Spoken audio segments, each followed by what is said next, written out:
I think I'm standing into this camera correctly. Close enough. Hey everybody, welcome back to another video. This is BJsPool here. So weeks ago the Nintendo Direct happened and it was pretty solid. But this isn't going to be a video about what I thought about the Nintendo Direct. This is more of a video about the games that were shown off at the Nintendo Direct that I'm looking forward to playing this year. Even if it includes games that were already mentioned in other events, which I'll get into probably for my first game. But anyway, let's get started. Yes, I know this game appeared in the Summer Game Fest, but it also appeared in the Nintendo Direct, so as someone who's been waiting for a Sonic Mania 2 in half a decade, I'm not gonna lie, I'm much more excited for this instead.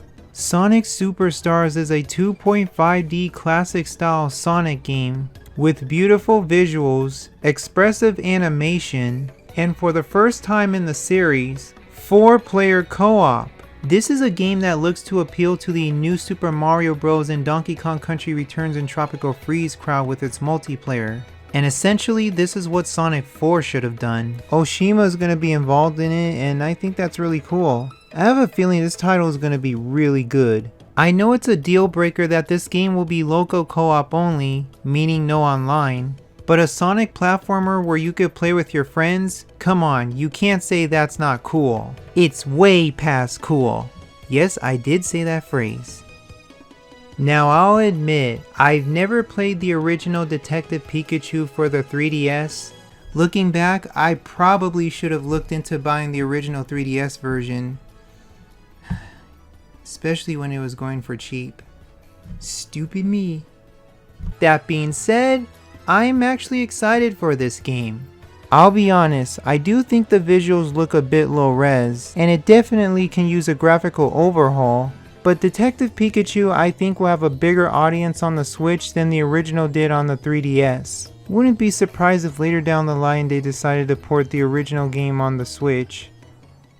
Now I'll let you guys in on a little something. I've never been the biggest fan of Super Mario RPG. Sure, I've played it back in the day, but I've always rented it. Not that I don't like the game, but I've never had much of a connection to it. And I'm more of a Paper Mario, Mario and Luigi kind of guy. You know, once I saw this game on the Nintendo Direct, I realized something. This game never made it to the Nintendo Switch Online. Strange. But this remake was a huge surprise for me. It literally looks like a one-to-one remake. You can truly see the transition between pre-rendered sprites and modern graphics. Oh boy, between this and the Link's Awakening remake, Nintendo really knows how to capture the visual style. But I can't wait to play it. It comes out this November. I already have it pre-ordered, so yeah. Maybe, just maybe, I might do a review on it. Maybe. Can you imagine a Donkey Kong Country Trilogy remake with these graphics? No, an Earthbound remake. No, a Mario Land 2 6 Golden Coins remake. Nintendo, hire me. I'm your boy. The only thing that could possibly ruin this remake for me is if they don't keep pissed off Mario. And then we have a new Princess Peach game, which I initially thought was going to be like a Super Princess Peach 2, but I think this is a completely different type of game with Princess Peach in a starring role once again. The game looks like to be a 2.5D side-scroller. Very brief gameplay. We don't see a whole lot of gameplay here. They show us a little bit of gameplay and they don't say much about it. But from what I gather, it looks like Peach is without her crown for some reason, and she's being allied with some little yellow-headed ally or something, and she can summon that ally to attack enemies. Yeah, it looks good, it just doesn't... There's not much to gather from it. I'll keep my eye on it. I guess I read somewhere that it's going to be releasing in 2024, so I guess we'll see more on it later down the road. And then out of nowhere we get a Luigi's Mansion Dark Moon port with enhanced graphics. If you never played this game back when it was released on the 3DS, I would definitely recommend it. Very good game. I'll buy this on the Switch since I'll likely never go back to playing this on the 3DS again. Holy over a decade, Batman. What took so long to port these games to the Switch? You should have done this years ago, Warner Brothers. This was easy money. What took so long? Better late than never, I suppose, but we're finally getting the critically acclaimed, most beloved Batman Arkham Trilogy on the Nintendo Switch. Again, way too long, but still, better late than never. Anyone who has yet to play these games by now is your chance. The Batman Arkham games are some of the most well-crafted superhero games ever made. Full of action, detective work, stealth. Oh, these are games that I could play over and over again, some of my favorite action games of all time. Batman and Joker are both voiced by the late Kevin Conroy and the amazing Mark Hamill, both reprising their roles from the DC animated universe where they began with Batman the Animated Series. This will be the very first time Arkham Asylum and Arkham Knight will be gracing Nintendo consoles, as Arkham City and Arkham Origins both released on the Wii U in 2012 and 2013.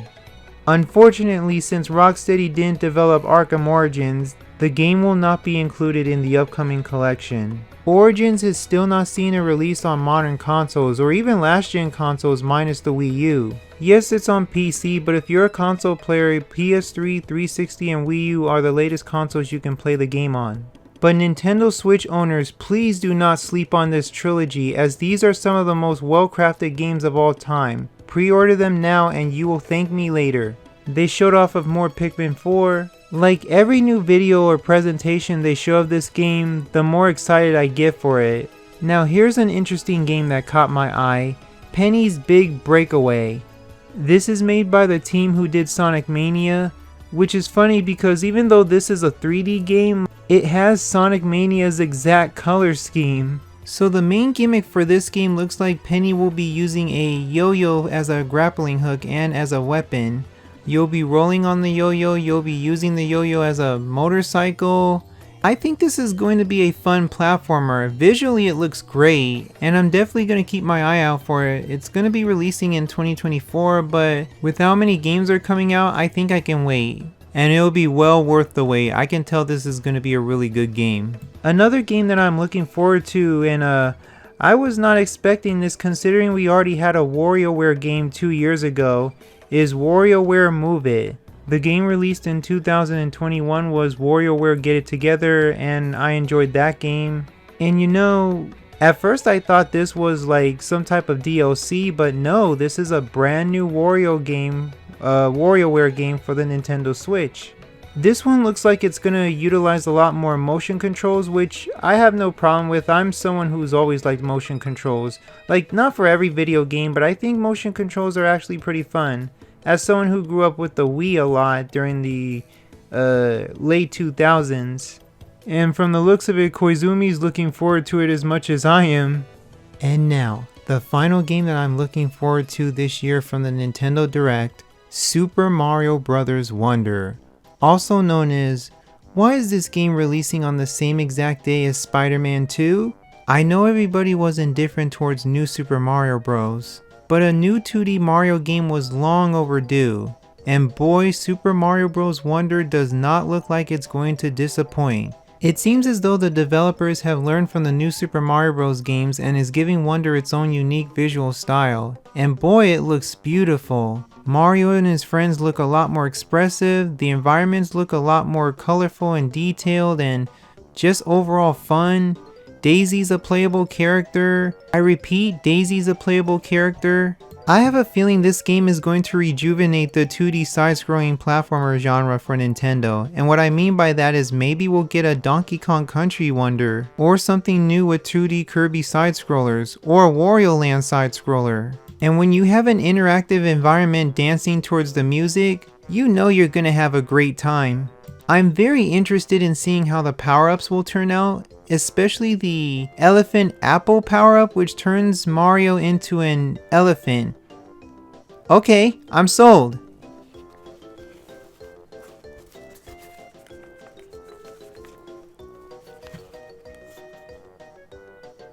Bat Wallet for the Arkham Trilogy. But thank you all for watching my video. If you like this video, please leave a like, comment, and subscribe for more BJsPool videos to come. I will catch you guys all on the flip side. Bye bye. wish we got a new Donkey Kong game.